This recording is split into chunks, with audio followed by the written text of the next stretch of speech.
Dans la vie, je travaille à la cantine, à la cuisine. Parfois, j'ai des difficultés à faire, parfois j'ai du mal à écouter les consignes. Après, Benson me met des choses en place à chaque fois, il me dit faut pas faire ci, fais ça. Après, maintenant, après, j'arrive bien, je me sens bien les trucs.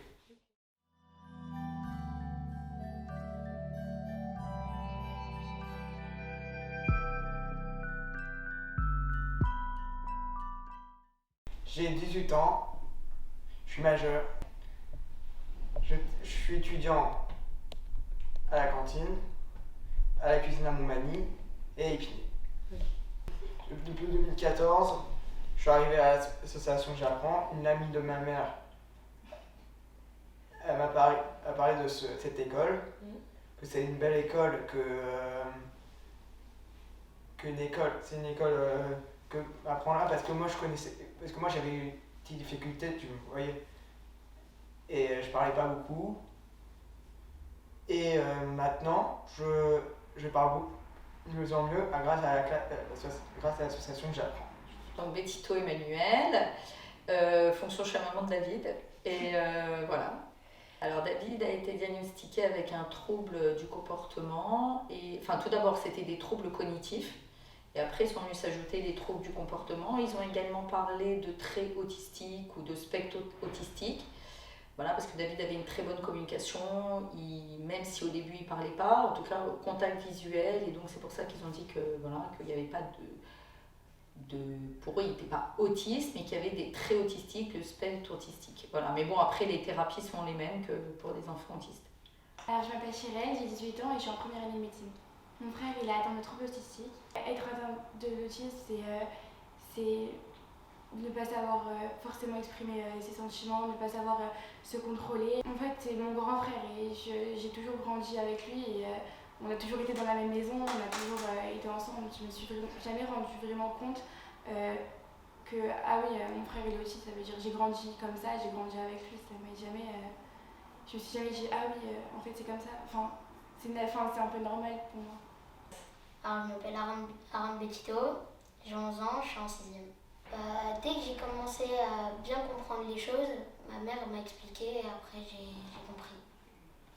Ce que je sais, c'est qu'il n'arrive pas très bien à lire et écrire, qu'il a des phobies, les phobies des oiseaux et des chiens. Et dès qu'il a un peu peur, il se sent angoissé. J'essaie de le rassurer en lui disant des choses ou en lui racontant des petites histoires. Ça m'est arrivé quand mon frère il s'énerve. Des fois, j'aime venir vers lui et lui dire qu'est-ce qui se passe par moi, où je viens et je lui fais un câlin, je sais qu'il peut se calmer dans ces moments-là. Ou des fois, je sais que ça sert à rien, que soit je laisse mes parents faire, soit lui je le laisse seul ou quoi. Et on revient après, on essaie de lui parler, mais ça dépend des moments, ça dépend du niveau d'énervement. Il y a des fois où je sais que je peux venir lui parler, je peux venir lui dire qu'est-ce qu'il y a, qu'est-ce qui se passe. Et lui faire un câlin, et dans ce moment-là, ça va aller mieux. Et des fois, il vaut mieux. Je sais que c'est mieux de venir lui parler quand c'est au début, quand je le sens, je vois qu'il est un peu nerveux, je le sens, il est là, il est posé sur son canapé et je le sens nerveux. Là, dès le début, je peux venir le voir et lui dire qu'est-ce qui se passe. Là, je peux venir.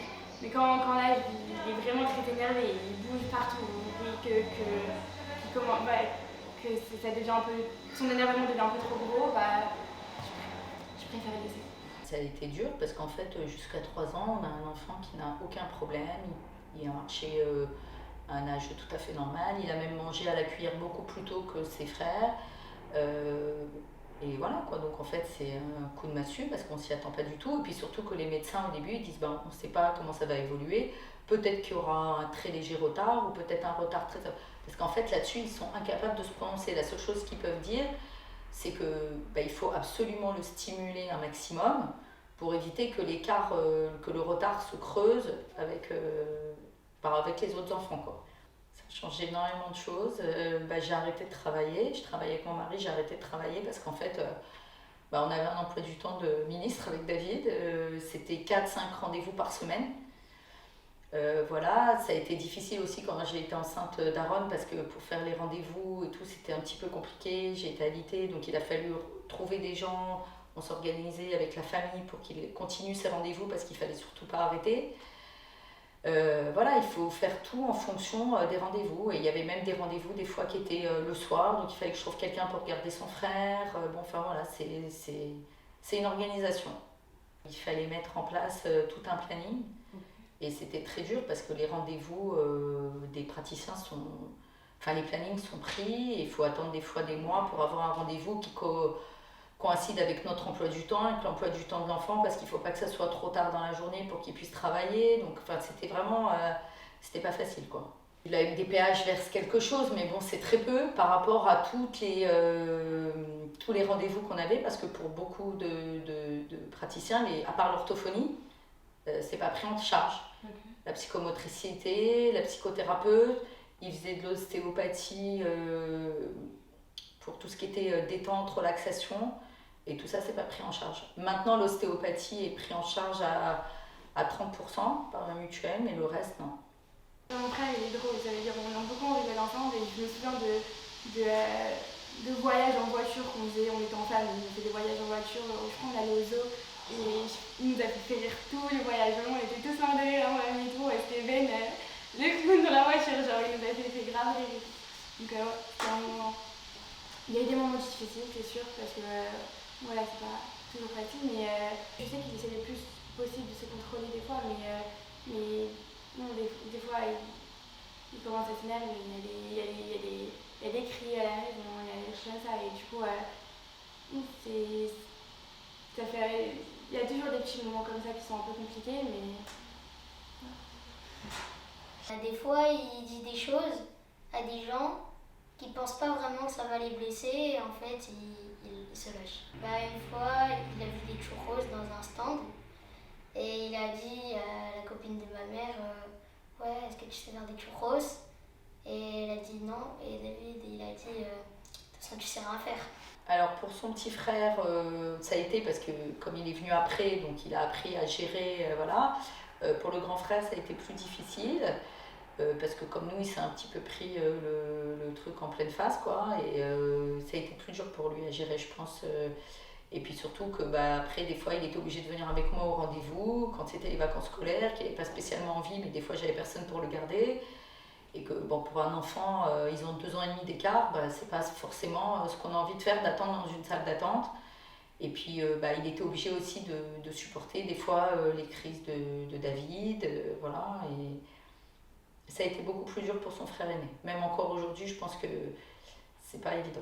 Alors, mon frère il a vraiment beaucoup évolué depuis des années. On peut voir qu'avant il avait du mal à se contrôler, il parlait pas tellement, il savait pas exprimer forcément ses sentiments.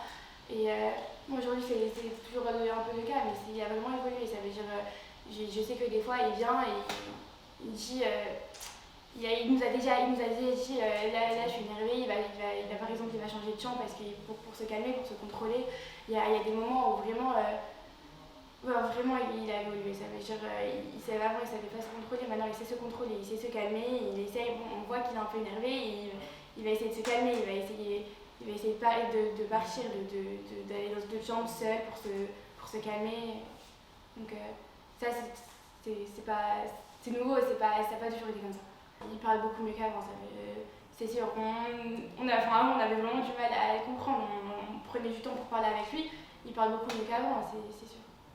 C'est possible que l'âge l'a aidé à mieux s'exprimer, mais je sais que mes parents ils ont trouvé un centre où ils l'ont mis là-bas et il revient à la maison de temps en temps, c'est sûr, et il a fait d'énormes progrès là-bas. Il l'aide à devenir un peu plus indépendant, à mieux parler, à mieux s'exprimer, à exprimer ses sentiments, etc. Tant qu'il a des copains et qu'il apprend, il est content. Il me raconte que il apprend des choses et tout. Par exemple, il a appris à écrire.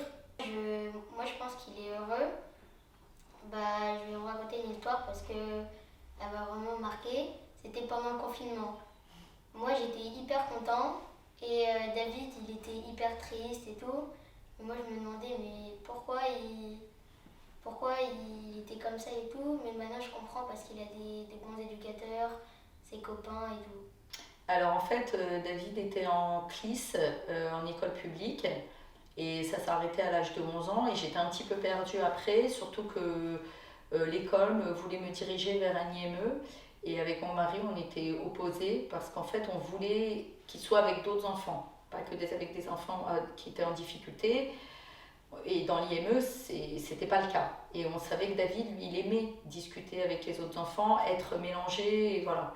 Et une amie qui travaillait à l'école Beth Israël m'a parlé de l'association J'apprends et des progrès qu'elle avait vus chez certains enfants, qui même des fois étaient en inclusion dans sa classe d'anglais. Elle m'avait dit, je suis sûre que David va très très bien s'adapter dans cette école, dans cette classe. Elle m'a dit, va les voir. Elle m'a donné le numéro de Madame Calfon.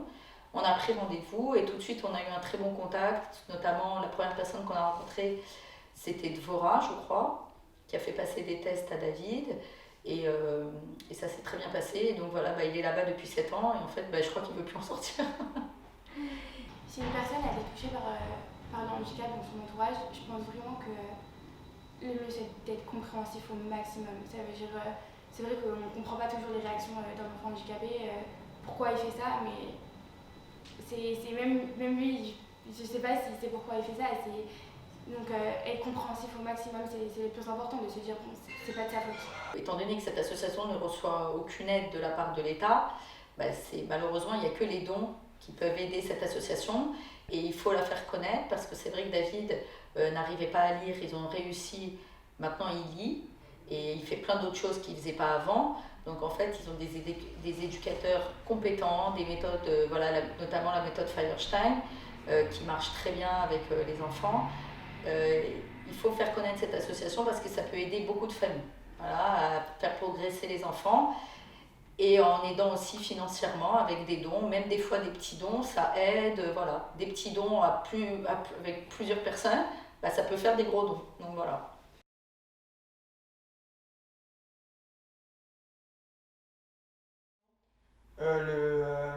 Tout le brain gym, la communication, le sport. Parfois, Ben Sion et Thomas, ils font des bêtises dans le sport. Je ne veux pas le faire par rapport, tu dis.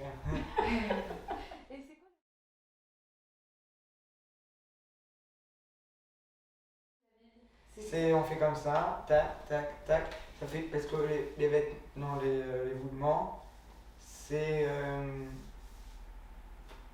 pour réchauffer pour les enfants. Si par exemple quelqu'un d'autre, par exemple, il est angoissé, il pleure, un truc comme ça le calme.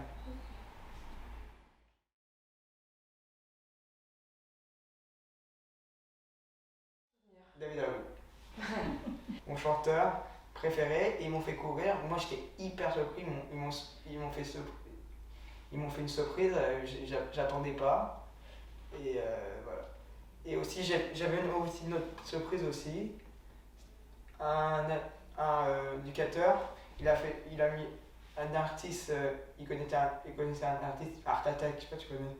L'auteur, il connaissait, et il m'a mis le. Ouais. Il avait son numéro, il m'avait appelé, et j'étais très content de l'appeler, et il m'a dit continue à être un grand artiste.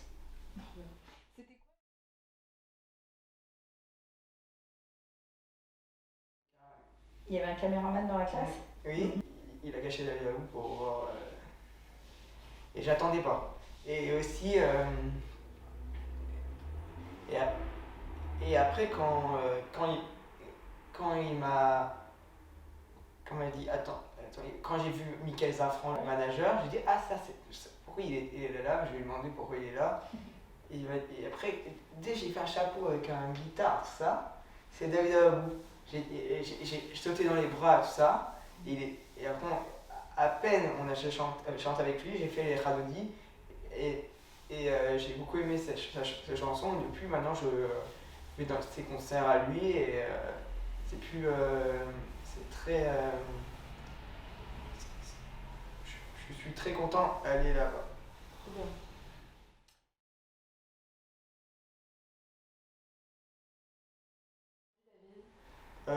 Dans la vie, je travaille à la cantine, à la cuisine. Parfois j'ai des difficultés à faire, parfois j'ai du mal à écouter les consignes. Ok. Et après Benson me met des choses en place à chaque fois, il me dit faut pas faire ci, fais ça. Après, maintenant, après j'arrive bien, je sens bien les trucs. Ok. Comme ça, comme ça l'après-midi j'ai du temps pour travailler avec moi, comme ça. Parfois le cuisinier page me fait sortir la cuisine, il croyait au début c'est méchant, non c'est pas méchant parce que pour me faire apprendre la cuisine.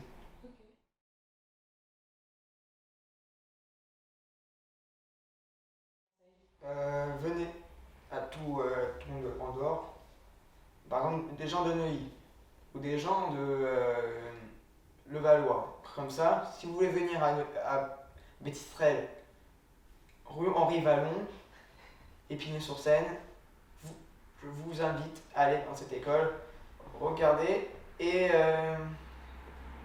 venez nombreux.